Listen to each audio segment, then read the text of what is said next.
Assalamualaikum warahmatullahi wabarakatuh. Kita lanjutkan materi kita ya, Ananda semua. Sekarang tentang bab tentang akuntansi koperasi konsumen. Kalau yang kemarin kita sudah belajar tentang akuntansi koperasi simpan pinjam. Sekarang kita masuk akuntansi koperasi konsumen lagi. Nah, bagaimana cara kita membuat pencatatan keuangan dengan koperasi konsumen ini? Pertama kita lihat aktivitas dari koperasi konsumen itu apa. Koperasi yang anggotanya terdiri dari para konsumen akhir atau pemakaian barang atau jasa. Kegiatan utamanya adalah melakukan pembelian bersama. Jenis barang atau jasa yang dilayani sangat tergantung pada latar belakang kebutuhan anggota yang dipenuhi. Jadi kegiatan utama dari koperasi konsumen ini adalah menyediakan barang atau jasa untuk dijual kembali kepada anggota maupun kepada non anggota. Contohnya di sini adalah koperasi pengelola atau serba, minimarket dan lain-lain. Nah, itu kan dia menyediakan barang-barang yang dibutuhkan oleh masyarakat, baik anggotanya maupun yang bukan anggotanya. Fungsi utama dari koperasi konsumen pertama adalah untuk menjembatani antara produsen yang menghasilkan suatu produk tertentu dan konsumen yang membutuhkan produk tersebut. Nah, jadi kita koperasi konsumen bergerak sebagai jembatan atau hal yang orang yang menjual barang dari produsen ke konsumen. Lalu fungsi yang kedua yaitu karena tidak memproduksi sendiri, maka koperasi konsumen harus membeli barang-barang yang akan dijual. Dapat dibeli secara langsung dari produsen atau melalui agen tunggal atau distributor yang ditunjuk produsen. Nah, karena kita adalah koperasinya konsumen, bukan koperasi produsen, jadi kita tidak menghasilkan barang tersebut. Kita hanya membeli dari pihak lain, dari pihak ketiga, entah itu distributor atau produsen tunggalnya, lalu kita simpan, kita jual. Nah, itu kegiatan utama kita atau fungsi dari koperasi konsumen ini. Ini gambarannya. Nah, ini ada supplier atau produsen, lalu diletakkanlah barangnya di tempat kita atau kita yang membelinya kepada supplier. Lalu anggota ini kita jual kepada anggota maupun kepada yang bukan anggota. Berdasarkan fungsi tersebut, maka aktivitas koperasi konsumen dapat dikelompokkan menjadi 4 aktivitas utama. Jadi ada kegiatan utamanya, ada pembelian barang untuk kita jual kembali, ada pencatatan pengeluaran kas, ada penjualan, dan ada penerimaan kas. Jadi ini kegiatan utamanya ada 4, melakukan pembelian, melakukan pencatatan pengeluaran kas, karena kita membeli mengeluarkan uang. Lalu kita melakukan penjualan, dengan penjualan berarti kita akan menerima uang. Nah, itu kegiatan utamanya. Sedangkan akun-akun yang biasanya ada di dalam akuntansi konsumen ini, nah ini dia ada pembelian, partisipasi bruto anggota, partisipasi neto anggota, pendapatan dari non anggota. Nah, jadi kalau kita menjual kepada non anggota, kita sebut dia sebagai pendapatan dari non anggota. Sedangkan kalau kita jual kepada anggota, nanti kita tuliskan dia sebagai partisipasi bruto anggota pertama dahulu, lalu dikurangkan dengan beban pokoknya, baru menjadi partisipasi neto anggota. Beban koperasi, SHU, persediaan, harga pokok penjualan, beban pokok, potongan penjualan, retur penjualan, potongan pembelian, beban operasi. Nah, umumnya akun-akun ini akan kita jumpai di dalam pencatatan akuntansi koperasi konsumen. Sekarang metodenya lagi. Nah, ada 2 metode dalam pencatatan akuntansi koperasi konsumen ini. Yang pertama adalah metode pencatatan persediaan dengan metode perfektual, dan yang kedua adalah metode periodik. Saudara mungkin di semester 2 ini juga sudah belajar tentang metode pencatatan persediaan barang dagang. Ada menggunakan 2 metode, yaitu perfektual dan periodik atau fisikal. Perfektual atau fisikal. Fisikal nama lainnya juga adalah periodik. Jadi ini terpakai materi yang saudara pelajari di pengantar akuntansi 2 itu. Nah, dia hampir sama juga dalam pencatatan untuk mencatat persediaan kita. Nanti ada metodenya FIFO, LIFO, average. Mungkin ini menjelang dekat ke mau ujian mid semester ini, saudara sudah masuk itu. Biasanya ibu dulu mengajar itu ketika mau masuk ujian mid semester, kita sudah masuk kepada di pengantar akuntansi 2 sudah masuk kepada bab tentang pencatatan bahan baku. Nah, di sana sudah belajar tentang sistem pencatatan, ada 2 metode, perfektual dan fisikal, ada 3 metode penilaiannya, yaitu FIFO, LIFO, dan average. Nah, ini juga kita gunakan sistem itu di dalam pencatatan akuntansi koperasi konsumen ini. Kita lihat metode perfektual pertama adalah persediaan dicatat dan dihitung secara detail, baik pada waktu beli maupun dijual. Metode ini lebih cocok untuk koperasi yang memiliki frekuensi transaksi yang tidak terlalu tinggi tapi nilai transaksinya besar. Nah, jadi perfektual ini dari asal kata perfect. Jadi perfect, setiap ada pembelian kita lakukan pencatatan, setiap ada penjualan kita lakukan pencatatan. Jadi semua kegiatan jual beli persediaan tersebut harus kita catatkan. Nah, cocoknya metode ini gunakan adalah untuk barang-barang yang frekuensi transaksinya tidak terlalu sering, tetapi nilai jualnya malah yang lebih tinggi. Nah, itu ya, karena dia selalu dicatat. Jadi kalau saya nitip sebentar orang beli lalu dicatat, habis waktu kita untuk menggunakan metode ini. Sedangkan kalau yang frekuensinya tinggi itu yang paling tepat kita menggunakan adalah metode periodik atau metode fisikal. Nah, kita lihat bagaimana metode periodik ini, yaitu persediaan dicatat dan hitung hanya pada awal dan akhir periode akuntansi saja untuk menentukan harga pokok penjualannya. Metode ini paling banyak dipakai oleh koperasi yang berfrekuensi tinggi. Nah, ini cocoknya untuk frekuensi tinggi seperti mungkin minimarket, karena sebentar orang melakukan pembelian dengan barang yang sama. Kita menghitung nilai dari persediaannya itu hanya pada akhir periode saja. Caranya bagaimana? Dengan menghitung berapa persediaan awal ditambah dengan pembelian. Nah, itulah barang tersedia untuk dijual, lalu dikurangkan dengan persediaan akhir, baru didapat berapa HPP-nya. Ini kita lihat perbedaan antara metode periodik atau fisikal dengan metode perfektual. Ketika pembelian barang dagang, kita mencatatkannya dengan metode periodik ini, debitnya adalah pembelian, sisi kreditnya kas. Sedangkan dengan metode perfektual, debitnya adalah persediaan, sisi kreditnya adalah kas. Nah, itu ya. Jadi ini harus saudara hafalkan. Sedangkan yang pada saat penjualan barang dagang, metode periodiknya sisi debitnya adalah kas, sisi kreditnya penjualan. Sedangkan metode perfektual, sisi debitnya kas, sisi kreditnya penjualan juga, tetapi di bawahnya kita sertakan langsung berapa nilai HPP yang kita jual tersebut. Jadi 2 keterangan yang kita tuliskan ketika kita melakukan penjualan dengan metode perfektual ini. Pertama, debitnya kas, berapa nilai kita jual, kita terima uangnya, sisi kreditnya penjualan. Lalu kita tuliskan langsung berapa HPP dari barang kita jual tersebut. Misalnya kita jual dengan harga 10.000, ternyata modal kita hanya Rp800, maka kita tuliskan HPP-nya Rp800. Persediaan juga berkurang sebanyak Rp800. Sedangkan metode periodik kita tidak langsung tuliskan berapa yang menjadi harga pokok dari barang yang kita jual tersebut. Nah, ini mencari HPP ya, Ibu. Ya, rasa saudara sedang belajar tentang ini pada mata kuliah pengantar akuntansi 2 tentang metode tentang bab tentang persediaan.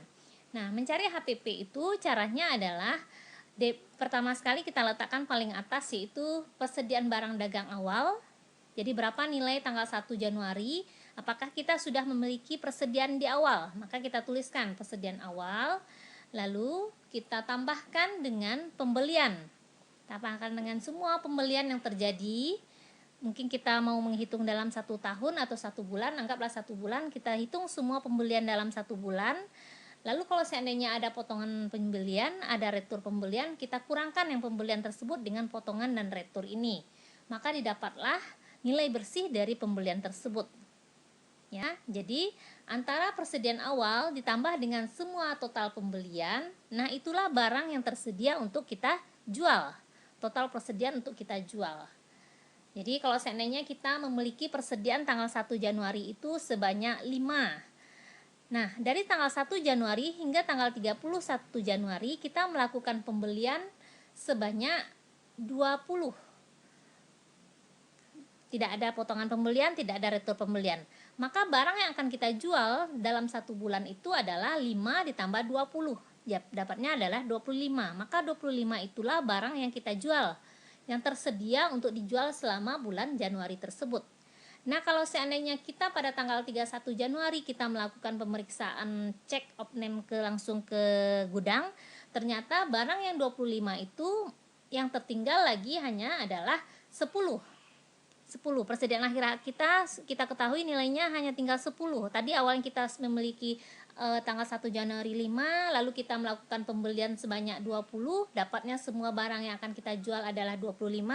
Ternyata tanggal 31 yang 25 itu tersisa lagi hanya 10. Maka berapa yang kita jual? Nah, yang kita jual artinya 25 dikurang 10. Maka yang 15 itulah yang menjadi harga pokok penjualannya. Artinya yang terjual adalah sebanyak 15 unit atau sebanyak 15 rupiah kalau kita hitung dia dalam bentuk rupiahnya. Nah, seperti itu mencari HPP untuk metode fisikal ini ya. Sedangkan kalau perfektual dia akan selalu menghitung berapa nilai dari yang kita jual tersebut. Nah, sekarang kita lihat contoh kasusnya. Koperasi Maju Terus adalah koperasi yang bergerak dalam penjualan barang-barang kebutuhan sehari-hari masyarakat di suatu daerah pemukiman di wilayah Tasikmalaya. Koperasi ini didirikan pada pertengahan Januari tahun 2010 dan memiliki 500 anggota. Koperasi ini menyewa sebuah ruko 2 lantai sebesar 36 juta untuk jangka waktu 2 tahun. Nah, lama dia sewa ini sebagai tempat usaha. Lantai 1 digunakan sebagai toko dan lantai 2 sebagai kantor koperasi. Koperasi ini menjual produknya baik kepada anggota maupun non-anggota. Pada awal Maret tahun 2010, koperasi ini mulai beroperasi dan staf akuntansi menyajikan neraca sebagai berikut. Nah, jadi sudah ada langsung ini neraca di awal. Neraca pertamanya sudah ada disajikannya, yang mana sudah ada uang sebanyak 221, sewa dibayar di muka 36 juta, perlengkapan kantor sudah ada 3 juta, peralatan kantor sudah ada 40 juta. Nilai aktifanya 300 juta.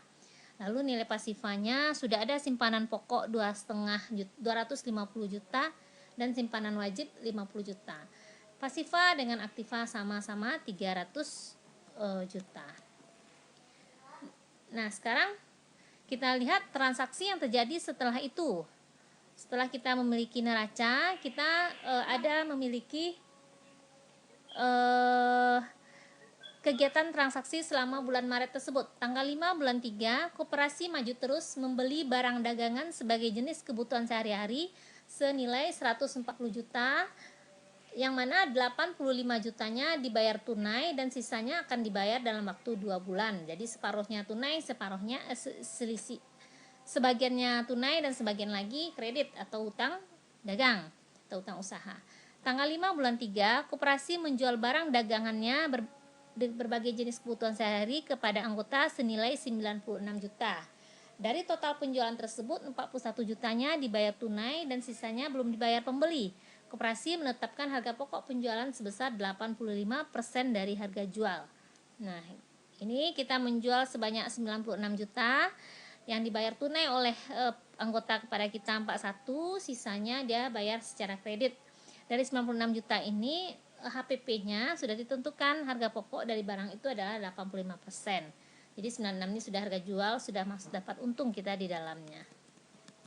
Tanggal 12, Koperasi membeli barang dagangan senilai 32 juta secara tunai.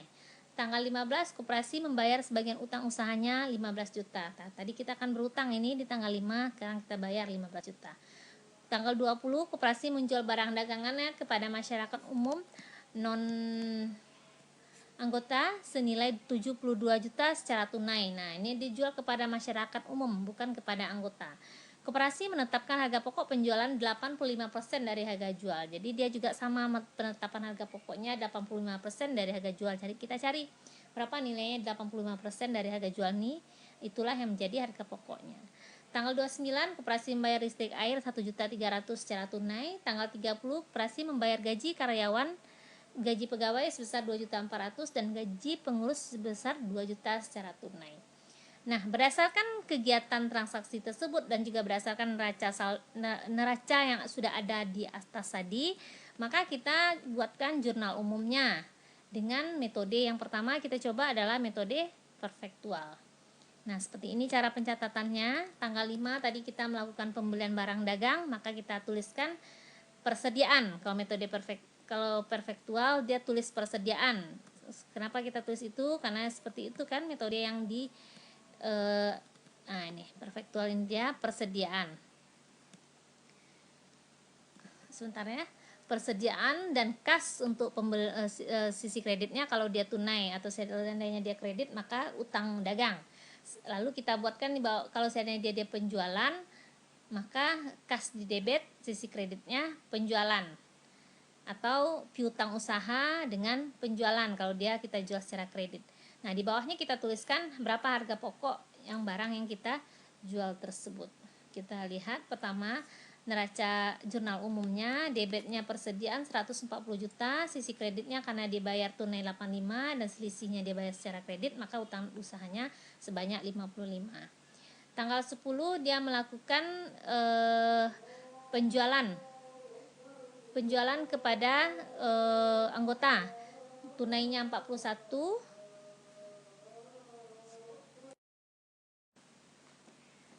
Jadi yang tanggal 10 bulan 3 itu jurnal umumnya adalah kas, debit, piutang anggota debit, dan partisipasi bruto anggota 96.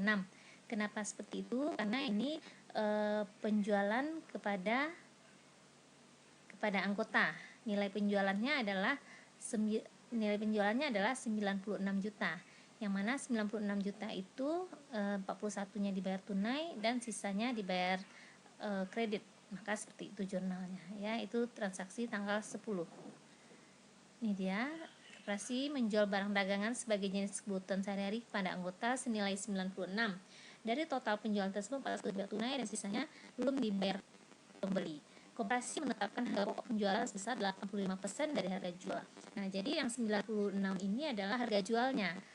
Sedangkan yang harga pokoknya atau nilai dasar dari barang tersebut atau modal barang tersebut kita peroleh adalah 85% dari harga penjualnya. Maka kita kalikan 96 ke 85, dapat angkanya adalah 81.600. Jadi kita tuliskan karena ini metode perfektual, setelah kita tuliskan pencatatan penjualannya juga kita iringi dengan pencatatan berapa nilai dari harga pokok yang barang yang kita jual tersebut. Nah, debitnya bahan pokok 81.600, sisi kreditnya persediaan. Artinya dengan penjualan ini telah berkurang persediaan senilai 81.600. Angka 81 dari mana tadi? Karena dari soal sudah dikatakan kalau harga pokoknya itu 85% dari penjualan. Maka kita kalikan 95 dikali 85%. Nah, dapatnya 81.600. Sekarang transaksi yang tanggal 12 itu adalah pembelian persediaan. Karena ini metodenya perfektual, maka jurnalnya debitnya persediaan, sisi kreditnya kas karena dia dibayar dengan tunai. Tanggal 15 dia membayarkan hutangnya, maka kita tuliskan utang usaha, sisi kreditnya kas. Lalu tanggal 20 dia melakukan pembelian kembali. Menjual, bukan membeli ya. Tanggal 20 itu dia melakukan penjualan tetapi bukan kepada anggota, kepada masyarakat lainnya. Nah, kita lihat tanggal 20 mana dia soalnya.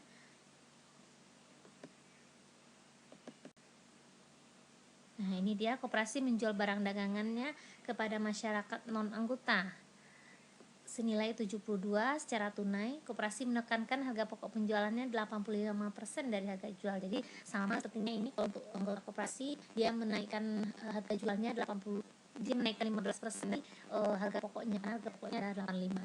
Untuk yang non anggota juga begitu. Harga pokoknya adalah 85 dari penjualan, artinya labahnya adalah di sini 15% kan. Nah, kita cari 72.585 kali 85% dapatnya adalah 61.200. Maka ketika kita melakukan penjualan tersebut, selain kita tuliskan seperti ini kas 72 dan sisi penjualannya sisi kreditnya penjualan 72, kita juga tuliskan berapa HPP yang terpakai, yang berapa HPP yang kita lakukan penjualan di atas ini. Yang 72 itu ternyata harga pokoknya hanya 61.200.000. Dari mana dapatnya tadi? Adalah 72 juta dikali 85%. Nah, sisi kreditnya adalah persediaan. Jadi persediaan telah berkurang sebanyak 61.200.000. Nah, tanggal 29 membayar air listrik, tidak ada masalah, tinggal tuliskan saja. Tanggal 30 beban gaji pegawai dan beban gaji pengurus, kita tuliskan seperti itu jurnalnya. Lalu dari masing-masingnya kita harus buatkan buku besar untuk masing-masingnya. Aku rasa buku besar ini tidak ada masalah, saudara semua sudah bisa, yaitu memasukkan akun yang sama ke dalam buku besar yang sama. Nah, ini adalah buku besar dari kas. Yang pertama ada saldo awal, jadi yang kita masukkan ini juga yang ada dari neraca tadi ya. Yang mulai dari neraca kita tuliskan neraca yang sudah pertama kali di atas tadi, itu yang kita tuliskan. Nah, jika kalau seandainya mana neraca lainnya, tuliskan semuanya yang ada di sana.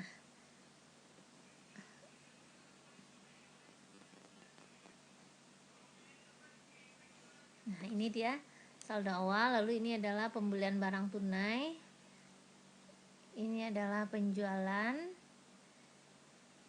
ini pembelian barang tunai lagi, ini bayar utang, ini adalah penjualan tunai non anggota, bukan kepada anggota.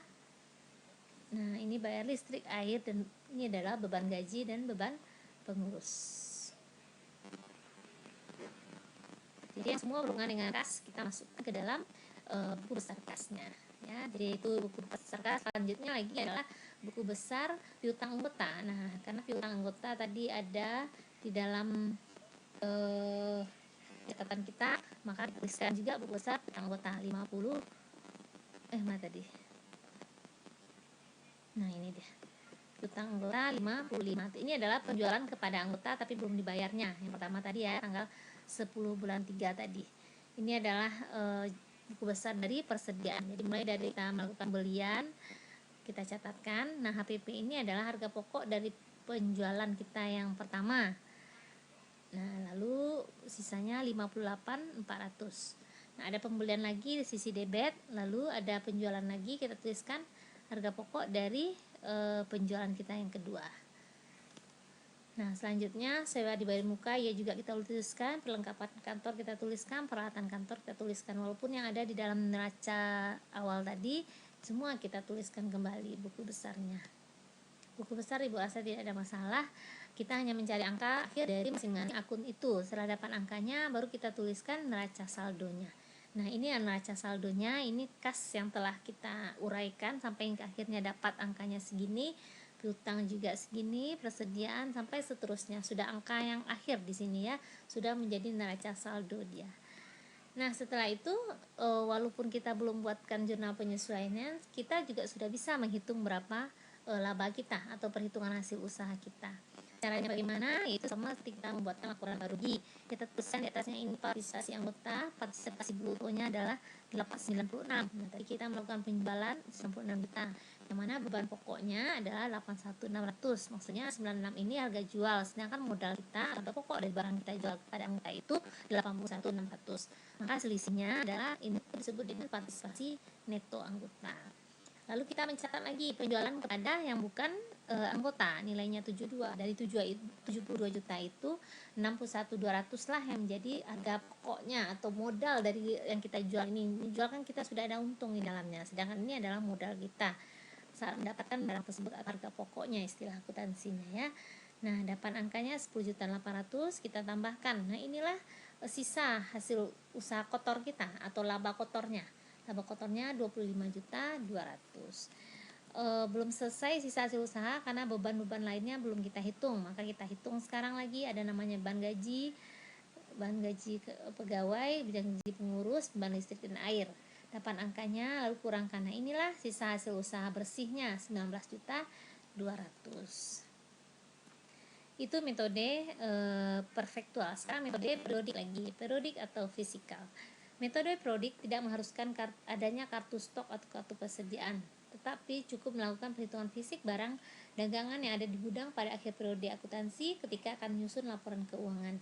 Pencatatan jurnal dengan metode periodik diperlihatkan seperti berikut. Nah, ini dia ya. Dengan soal yang sama seperti tadi, kita cobakan yang metode periodik atau fisikalnya lagi. Tadi ini tanggal 5 bulan 3 melakukan pembelian, maka debitnya tidak lagi persediaan karena dia bukan metode perfektual, dia adalah metode periodik.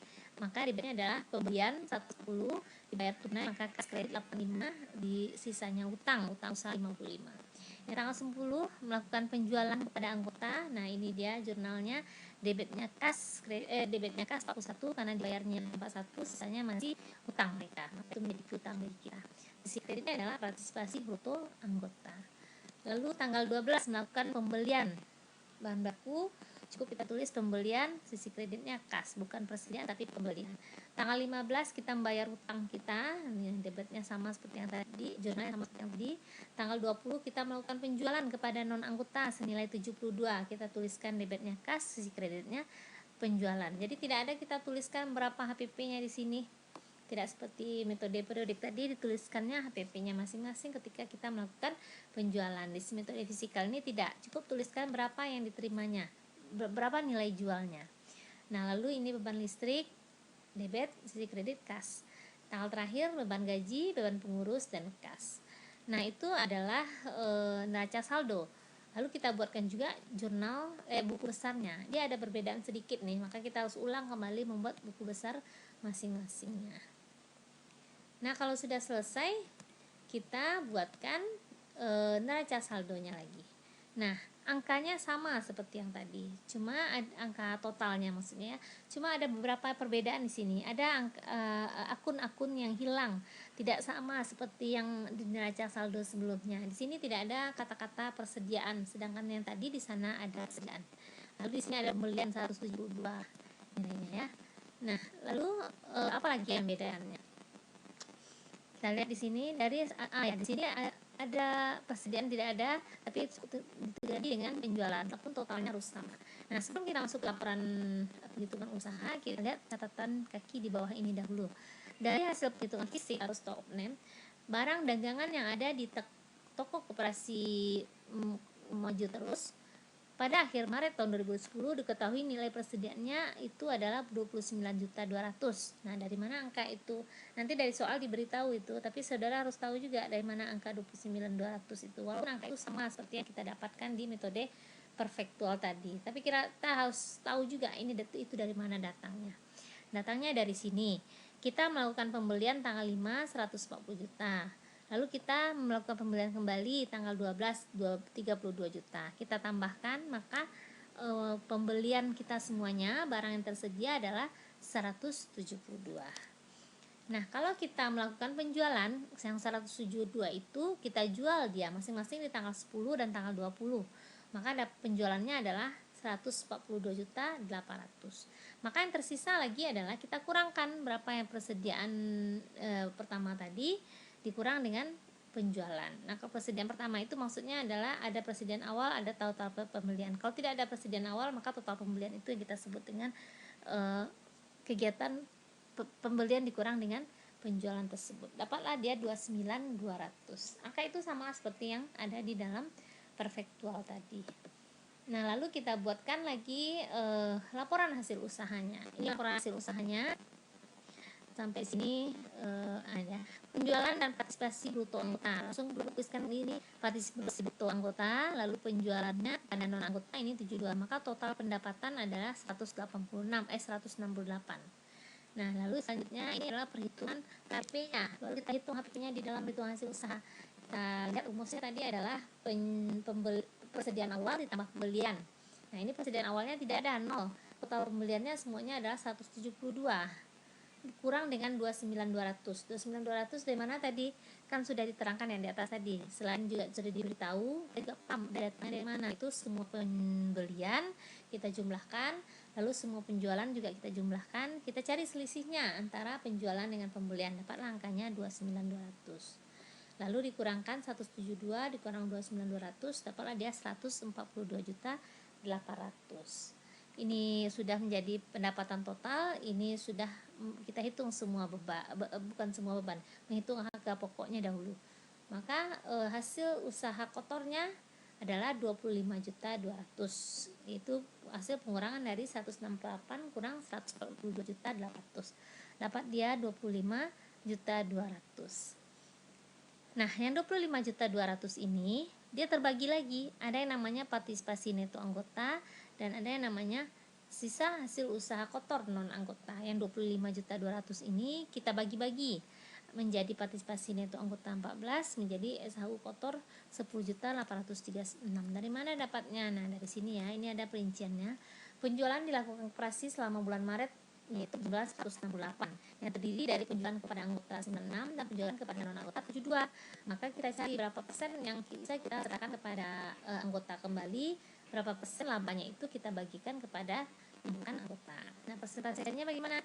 Kalau kita mencari yang pertama, yang kepada anggota, maka kita cari 96 juta dibagi 168 juta dikali 100%. Dari mana datang 168? Yaitu jumlah antara 96 ditambah 72, dapatnya adalah 168 kali 100%, maka 57% lah hak dari anggota koperasi untuk mendapatkan SHU.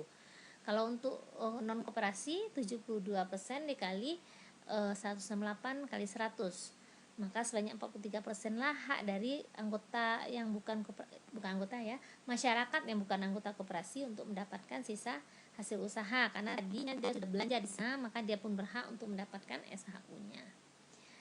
Nah, dari sana dapatnya sudah masing-masing 57 untuk non anggota, untuk anggota, 43% untuk non anggota. Sekarang kita cukup kalikan 57% dikali 25.200.000 dapatnya 14.364. Kalau untuk yang non anggota 43% kali 25.200.000 dapatnya 10.846. Nah, seperti itu ya. Jadi di jurnal penyesuaian nanti kita pelajari yang bagian jurnal penyesuaian dan atas kerjanya.